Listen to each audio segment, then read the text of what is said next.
I remember my very first pageant. I was given a costume I hated and with so many sequins that they actually dug into me and bruised my skin and left me with a month-long rash. I have always been competitive. Whoever says that you don't have to fill someone else's shoes may be right, but why not aim for a bigger size? People will often say your biggest competitor is yourself, but my biggest competitors are those whose shoes I desire to walk in. At a young age, I thought those shoes belonged to those in the limelight. My first real opportunity started in the 8th grade when a flyer circulated for a teen beauty pageant, which was a prelude to a much tougher one that required talent. I knew I could win both.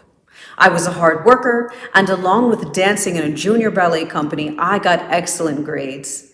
Dance recitals, school plays, participating in Stations of the Cross, being school president were all ways to get better at performing for an audience, which I felt was crucial to my happiness. Growing up in Orange, New Jersey wasn't always pretty, but it certainly taught me to earn what I went after, and unlike Robin, I had no expectations of anything being handed to me.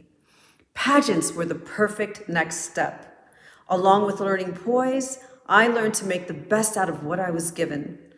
I remember my very first pageant. I was given a costume I hated and with so many sequins that they actually dug into me and bruised my skin and left me with a month-long rash.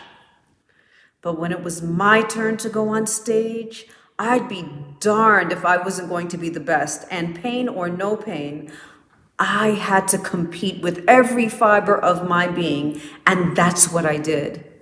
That's showbiz. But making pageants a career was not my goal. Sure, I wanted the limelight, but not as a beauty queen. My very first year, I won 2 out of the 5 categories, but placed second. Second? That wasn't good enough. In fact, it hurt. The following year, I entered again, and I won in every category. Compete. Always compete was my mantra. Pageants are demanding. There were constant rehearsals, dance combinations to master, then dress rehearsals, and of course, time to travel as a group, and one had to volunteer. There was more to it than being pretty or even skilled. It was about learning to be so natural in front of a large audience that my God-given looks would be magnified by 100. I always thought to myself, what can I do better? And took to my heart my dad's telling me, you have to practice so that if I wake you up at 5 a.m., he'd say, you'd be able to ace each category because you will be prepared. It was that simple.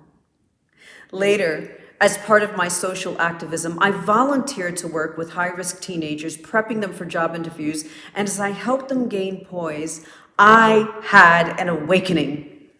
All of those Saturdays I gave up for rehearsals shaped me in understanding how to present myself with confidence, and I could pass that on to these teens.